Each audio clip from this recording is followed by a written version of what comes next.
Okay, I'm going to get started because it seems like we've got a quorum of folks and a lot of content to cover today. I always like to say thank you for spending an hour of your day with us here at Auxilius. We love to keep these very interactive, so please ask questions as I'm going through the slides and going through the Auxilius platform. Um, the goal of today is to help you understand how you can gain more visibility into your investigator grants, leveraging data sources that you have in your own, if assuming you're a sponsor, in your own company as you're running your clinical studies. We are going to walk through an actual case study from one of our large biopharma customers. In this case study, we'll articulate some of the data, trends, and themes we've seen across investigator grants using our sponsor's own clinical data, as well as big themes and trends that have emerged as we compare that internal data model to their payments information coming in from their payments provider. We're going to walk through that case study, and then we'll actually go into the Auxilius platform, talk through how this is all structured in Auxilius so you can get comfort in sort of the mechanisms and the kind of bottoms up dynamics of how Auxilius's clinical models are constructed. And then we'll walk through that investigator reconciliation that is powered on the Auxilius platform, leveraging your own data, comparing to what the payments providers are providing. Okay, I think we've probably got the folks that are joining now. We're going to start here, which is for anyone that remembers the theme music that is underlying this semi-intense, kind of jokey slide. It's 10 p.m. Do you know where your investigator grants are? Now, again, this is cheeky, but I think the actual analog when it comes to managing clinical trial financials is it's month 15 of a 3-year study. Do you know what your investigator grants are? So we think of this as kind of a good tee up for this big question of what's going on with investigator grants in my clinical trial. Okay, I'm going to talk about the challenges. Initially, we'll talk a little bit about what Auxilius is, and then we will get into the case study. Now, the problem, and this is a very simple articulation, is truly and fundamentally a data problem. There are 3 key sources of data that most sponsors have access to. The first one is your site CTA. So this is what you are, this is the contractual obligation between the sponsor and the site. And the site CTAs happen to all articulate the costs of the schedule of assessments, of the invoiceables. They all articulate it just a little bit differently. The next source of data is the EDC. This EDC is powering data submission. This is meant for data managers and clinical operations and submission to regulatory bodies, but it is a great source of information to give visibility into what's happened. It happens to be, though, because of the data standardization and the naming conventions in EDC, it articulates sort of the same thing that's in the site CTA in a very different way. Then we get into the third pillar, which is the payments report. That is the transaction level detail that you are getting from your payments provider on a monthly or quarterly basis that is telling you everything that's going on the investigator grant side according to what they have been billed from the sites themselves. The data problem is that the same procedure or visit or conditional is named something slightly differently in the site CTA versus the EDC versus the payments report. This creates a challenge in trying to tie out when you get, forget transaction volumes of 5,000. When you're running a global phase 3 study and we're talking transaction volumes in the hundreds of thousands, it becomes problematic to be able to understand the difference or how these three things tie together without an answer at scale. The other thing that's important to note is that visibility into investigator grants matters beyond just the core answer to, an expense question for our publicly traded biopharma companies. Visibility into investigator grants matters for a lot of reasons. I think the first one, and I am sure some of you attended Scope in Orlando in February, site relationships are generally the highest priority for sponsors to maintain and to ensure there is good, not only a good relationship, but good communication, and most importantly, on-time payment. So it is really important, especially, and we'll talk through some of the dynamics that we see within sites, especially some of these sites that don't have the infrastructure to be able to bill timely. It can be really good for site relationships for a sponsor to proactively understand what they owe those sites and either initiate payment or initiate a conversation about getting those sites paid. The second one is payments accuracy. And this is important from our smallest biotech customers up through our large pharma. It is important because we entrust these payments providers with upfront payments, with quarterly escrows, with end of study reconciliation.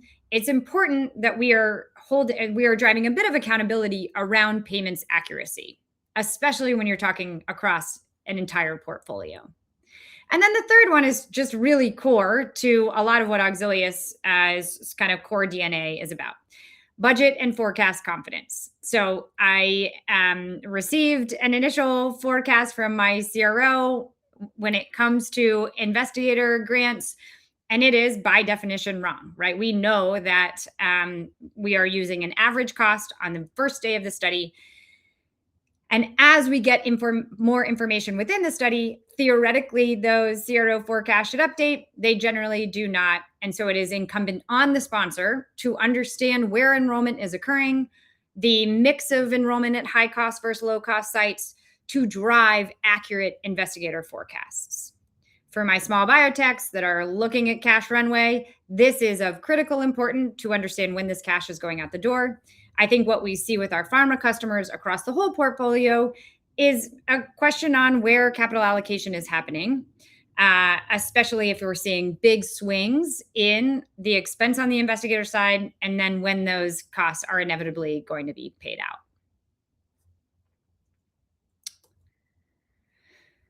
So we're going to jump into a case study. The majority of this data comes from a large biopharma in the oncology therapeutic area, notorious for those invoiceable procedures, notorious for variability across sites and geographies when it comes to those invoiceable procedures. $2 billion in R&D spend, 60 active studies. Now, we have sprinkled in some insights from other case studies. We'll talk through those as well. But in general, this is that complex oncology portfolio that is sort of amassing the pretty significant, not only investigator spend, but a significant delta between what we're seeing in the EDC and the payments report. And that's going to make sense here in a bit. All right, before I go any further, I want to make sure that we are introducing why we get to talk about this topic, who we are, who I am, and then we'll get into the actual data.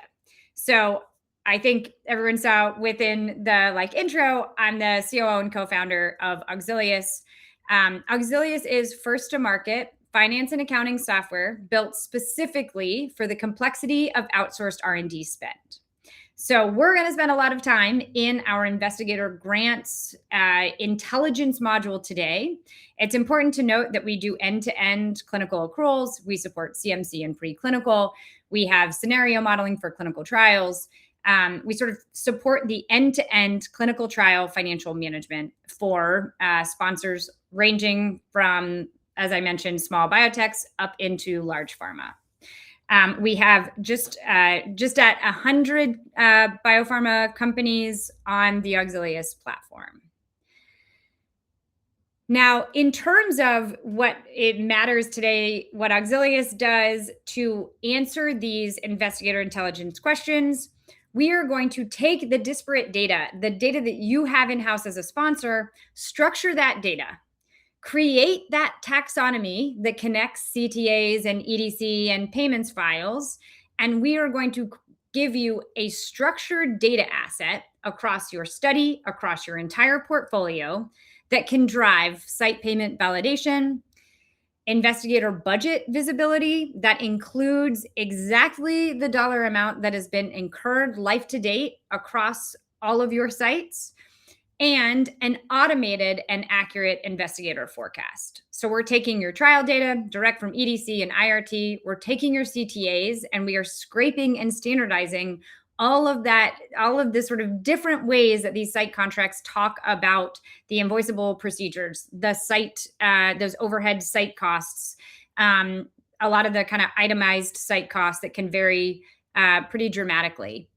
We'll talk a little bit about it also today, but we are accounting in those site CTAs. We are reflecting exactly what is contracted. And that includes things like, where is standard of care called out specifically?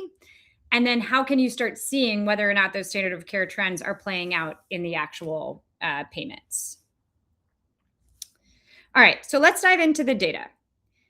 Now, what you're going to see on this slide is, and in general, what we are showing you from an Auxilius standpoint is everything that's happening within your investigator spend. Now, I just mentioned the data that we are bringing in.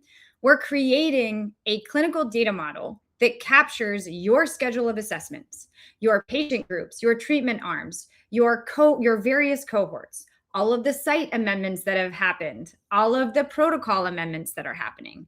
We are giving you a comprehensive longitudinal view of every single transaction in the EDC and in those site contracts as they are actually happening, translating using the costs that you have negotiated with your sites. So what comes out of that is a full model that tells you everything that's happened life to date. It gives you that overall data amount, but it also articulates your spend by site, by visit type, by invoiceable, by each of your regions, which is what we're going to talk about on this slide. So you have your own internal source of truth from an investigator standpoint on everything that's happened in your study. The Auxilius system then, using our proprietary taxonomy, is comparing those transaction level details with the transaction level details in your payments report to identify variances, double billing, incidences of non-contracted spend appearing in the payments report that are not in the Auxilius model, and vice versa. What you'll see here, and this is one of the biggest trends we see in this industry, is a significant timing lag, which is responsible for a lot of the variance we see in the Auxilius model, which is your own sponsored, EDC data, your own investigator spend, versus what we're seeing in the payments report. In this particular example, and one that will likely not surprise most folks on this call, is that in this is one specific study. France, the sites in France are in the expense incurred from what we can see in the EDC is $171,000, but not a single invoiced amount has been received from the sites in the payments report. You'll see across the board here that there is a pretty significant lag from a month's perspective. Now, this is to be expected, and we know that this happens. The challenge, if you are only relying on the payments report for the basis of your investigator expense or budget management, then you are missing a significant amount of the investigator spend that is actually happening at your sites. Now, Mark asked, does the EDC data just represent patient visits logged? The EDC data, we're going to actually look at your full protocol and say, all right, are there conditional procedures that are occurring at specific visits, and then we're looking at those EDC forms to confirm if some of those conditional procedures occurred.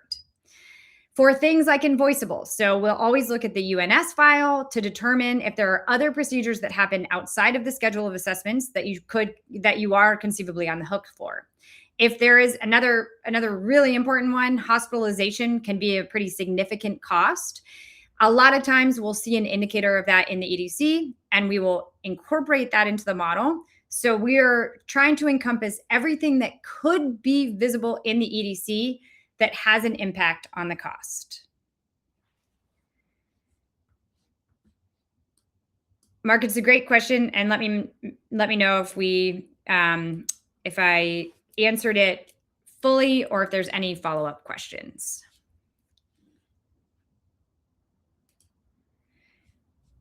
Now, we talked about it a little bit before, but as you can see here called out, that some of those timing lags are so significant across regions that although you see that patients are enrolled, although you see visits are occurring, although you see that there are invoiceable costs that you likely need to be expensing or accounting for in your budgets or thinking about from a cash management standpoint, you are not getting that information in the payments report.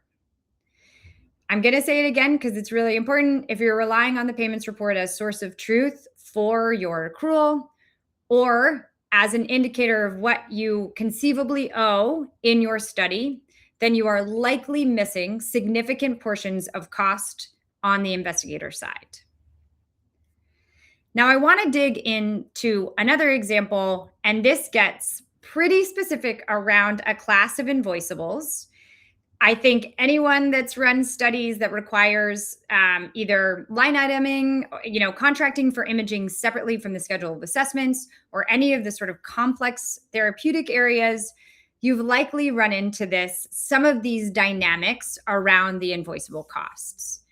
Now, I think what's so interesting is, especially in this age where we are automating, and there is certainly like such a compelling use case to use AI to answer some of these questions, there is still so much gray area that exists between what is in the site contracts, what is actually happening in the EDC, and then what's being invoiced. And I'll give you an example, and this is, again, de-identified case study from one of our pharma customers. But we found it really interesting. We actually, for this customer, did a deep dive review of the stated standard of care dynamics in their CTAs. And this included not only scraping all of the costs, which we do automatically, but this really was going deep in where have there been identified notes around standard of care.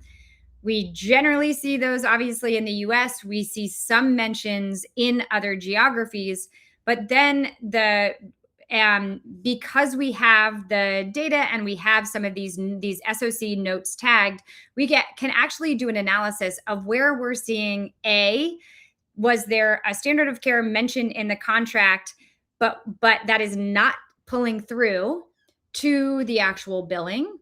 Or the sort of flip scenario B, is there was no mention of standard of care, but given the low billing within this invoiceables category, there is likely some sort of idea of standard of care in that geography or at that site.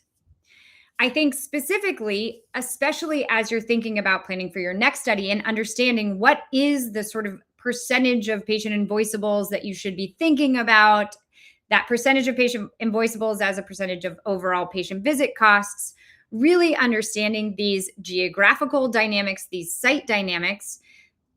They're very compelling insights in terms of not only sort of knowing the nuances, but being able to incorporate those into your subsequent budgets and forecasts. For the current study, so there's certainly some like knowledge of, okay, now I'm understanding these overall trends. For the actual study we're looking at here, it gives you two things. Number one, it helps you understand, as I mentioned on that last slide, it helps you understand where all of these imaging procedures are likely occurring, and there's either a lag or there's some notion of kind of the standard of care, or that there was a mention of standard of care and you are still getting billed. And I think those are some of the insights that our customer took away, and they were able to follow up with sites to further understand those dynamics. Now, I've beaten up on France enough. I don't need to sort of over index on that, but I think it is consistent. This is the one consistent place that we see. There is just an average 12-month time to bill from those French sites. Now, the other interesting thing, and I think it's important to note, is that the specific, when we're talking about the delta here, right? This percentage invoiced over the total imaging expense that we see in the EDC and translate into the dollar amount, you're seeing this is there are some geographies that are relatively low. When we looked at this same analysis at the overall level, the gap between invoiced and the Auxilius model is much smaller. So the main driver of that is that patient visits are invoiced a little bit more timely than those invoiceable procedures. We see a much more sort of significant lag anytime there's a conditional. And it makes a lot of sense. A lot of times we're seeing that the infrastructure at the site doesn't necessarily support really timely turnaround on billing for those invoiceable procedures. Mark's asking, how does Auxilius obtain the CTA agreements and the payment information? We work with the biopharma customers. So our biopharma or our sponsors, our clients are uploading the CTAs and uploading the payment reports from the CRO or the sites if you're managing it directly, and or the payments provider. All right.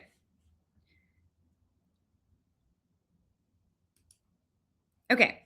So those were, we kind of showed the like site by site, region by region dynamics. And then kind of dove deep into an example around what we typically see is a significant invoiceable with very interesting dynamics. And now I want to talk about the sort of cross-portfolio impacts. You'll see here, and right now we're showing just 10 of the 50 or so studies that we managed for this customer. But you can see on average, there's 44% variance between the real-time clinical data. And we call it Auxilius reported costs or the Auxilius model. And this is what we'll go through in the platform. But it is real-time clinical data. It's the delta between that and what we're seeing in the payments report. 44% difference. And this is at the portfolio level. Now, I'd argue, and we hear this from our pharma customers, obviously there's some puts and takes, and there's, across a portfolio in some cases, we're seeing some delta, but the reality is the expense is significantly higher than what we're seeing in the payments report. The capital allocation piece is really important here. I think there's, and looking at just the delta is not enough, right? We're looking at the delta and we say, okay, well, it is clear that across this portfolio, we need to book an expense that is much higher than what we're seeing in the payments report. The secondary piece, though, is understanding, and this is going to be, Treasury's, antenna goes up. When is that cash actually going to go out the door? And that's when we kind of care about that invoice lag piece. Not only am I accurately representing everything I'm on the hook for across my entire portfolio of studies, but do I have a good understanding of when I'm going to actually need to pay those bills? The other key kind of, I think, it's not only sort of a value driver, but I think it's something that specifically our pharma customers are quite hungry for. And that's this idea of a structured data asset. So I talked about AI. We all love AI. The reality is you can unleash AI as long as you have some semblance of structure to your investigator data. And so what Auxilius is building for our customers is this notion that Sloan Kettering is Sloan Kettering across all of your studies. That an MRI is an MRI, regardless of which study, regardless of which site, regardless of which provider.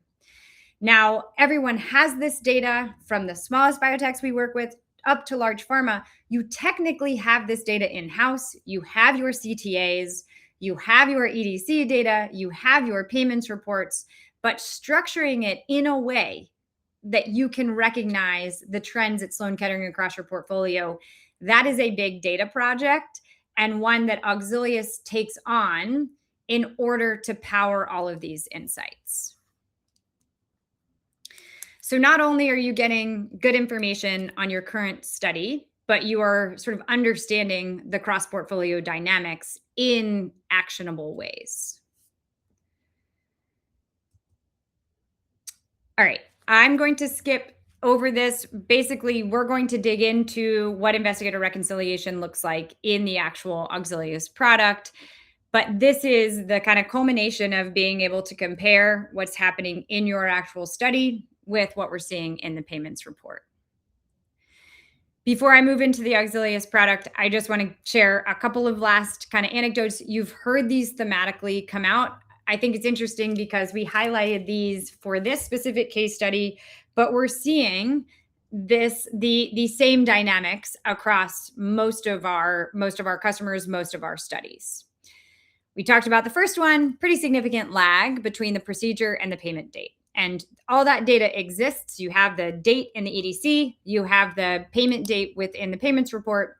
And so you can really break that down by site, by region, by study to understand the billing and the invoicing lag dynamics.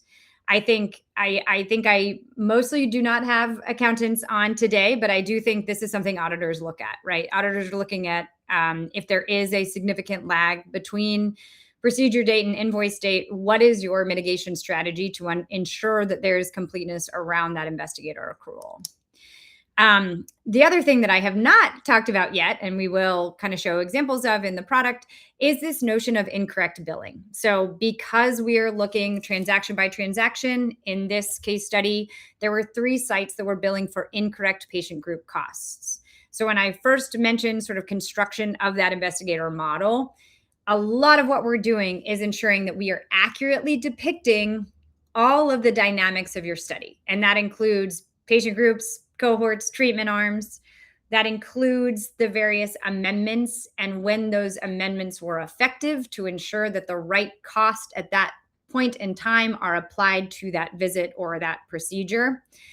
And the ability to sort of manage all of those part of the patient model enables us to catch things like 3 sites billing for incorrect patient group costs.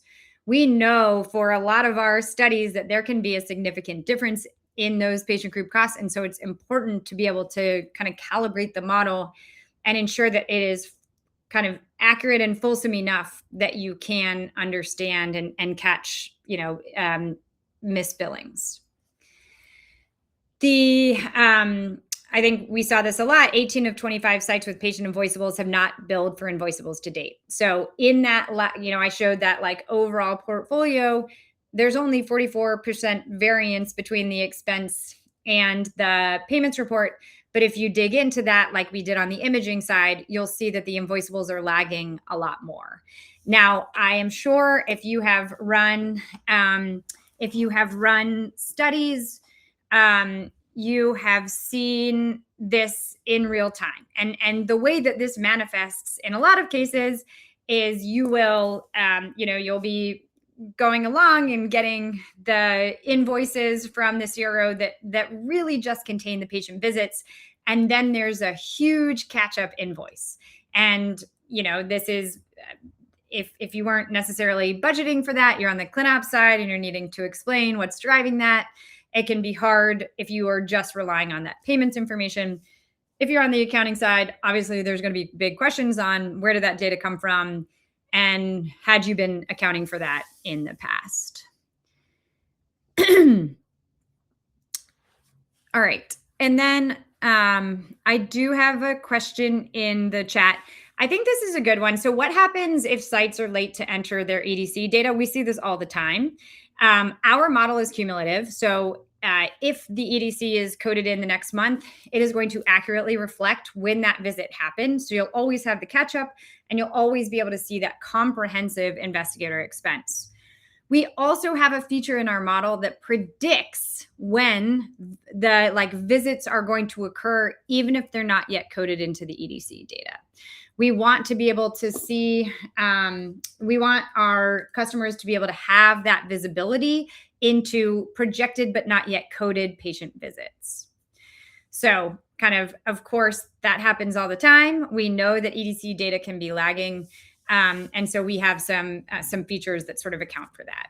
Now, the other thing I'll say, and unsolicited advice that no one asked for, we do find that this is best practice on the contracting side, is to ensure that there is payment only upon entry in the EDC. That has helped with some of the timeliness of the EDC input. That's obviously specific geographies more than others. Okay, so bringing it all together, and then we'll give a bit of a preview in the actual Auxilius platform. The lack of visibility into investigator grants can threaten your site relationships and the accuracy of your budgets. Now, I talked a lot about vendor accountability and site accountability and ensuring that we can help streamline some of the process in terms of making sure that you're paying the sites the right amount and not getting overbilled or duplicate billed. The other flip side of this, and I had a great conversation with a gentleman at Scope who was trying to activate new sort of regional low infrastructure when it comes to clinical trial sites. And I think so much of what we're focused on, especially on the clinical operations side, is patient recruitment. And so if you have your own view of what you owe those sites and you can help those sites that don't have the infrastructure get paid, you are going to get access to more sites, to more patients. And so really when we're thinking about that frame of, we need to prioritize our relationships with sites, this is a great tool to have in your toolkit to be able to, make sure that those sites are getting paid on time. The second big thing is you already have the data you need. And that's I'm glad that Mark asked that question, where do we get this data from? The reality is we get it from our customers, and we are an extension of our customers. And that is, there is this data in-house. I also want to say that some of our customers do build these models in Excel, and they are beautiful models, but they are so multidimensional, especially when you come to a lot of protocol amendments and patient groups. That's when it starts feeling unsustainable, and they are very excited that Auxilius will automate this process on their behalf. And then finally, bringing together this view helps you confirm sites are being paid accurately and get a better view of where your grants are today. I didn't put it in this presentation, but I think the biggest kind of ROI point for our customers is just the significant streamline of end of study reconciliation. That end of study reconciliation where you are going back and forth with the sites for 3 months, 6 months, or with your payments provider, coming to them and saying, here's my source of truth. And this already bridges to the way that you've been billing me in the payments transactions report. You're doing some of their work for them. You also have a defensible position when you're going back and forth on that end of study recon. So that can be a real big tool for our customers. Okay, so I love this question. How does Auxilius account for procedures that may be covered by the patient's insurance? So the reality is the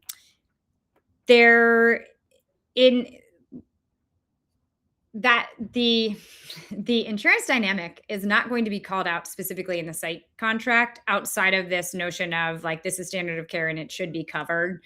Anytime that there's standard of care, we're obviously noting it, and you'll see in the Auxilius model these $0 cost transactions because they're standard of care, and the assumption is they are covered by the provider. The invoiceables piece, though, there are going to be some dynamics that cannot be captured by the CTA data alone, or scraping the CTA costs. It's why we love the idea of bringing the Auxilius model and the payments report together. And one of the things you'll see, and going back to actually this analysis, you'll see that there is just a significant, in some cases, there is a big delta between the imaging costs that, if you're following the letter of the contract exactly, these imaging costs are $1,500 a scan. On the invoicing side, if we're seeing that in general, 1 in 4 is actually being invoiced, then we can recalibrate the Auxilius model to reflect the trends that we're actually seeing in the invoice report. And some of this is where it's like a little bit of art, right? Is understanding where is that invoicing lag happening versus where is there actual sort of reimbursement dynamics at play, and the invoicing is likely not going to occur. So I think in general, what we find our sponsors are doing is they are reflecting on the variances between what's in Auxilius and what's in the payments report, and we make it very easy to view and interrogate those variances, and then updating either the imaging cost or the imaging frequency logic in our model to reflect those reimbursement dynamics as they're seeing the trends come through on the payment side. Great question. All right.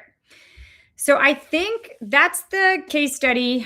Hopefully helpful insights and trends coming out of some of that data.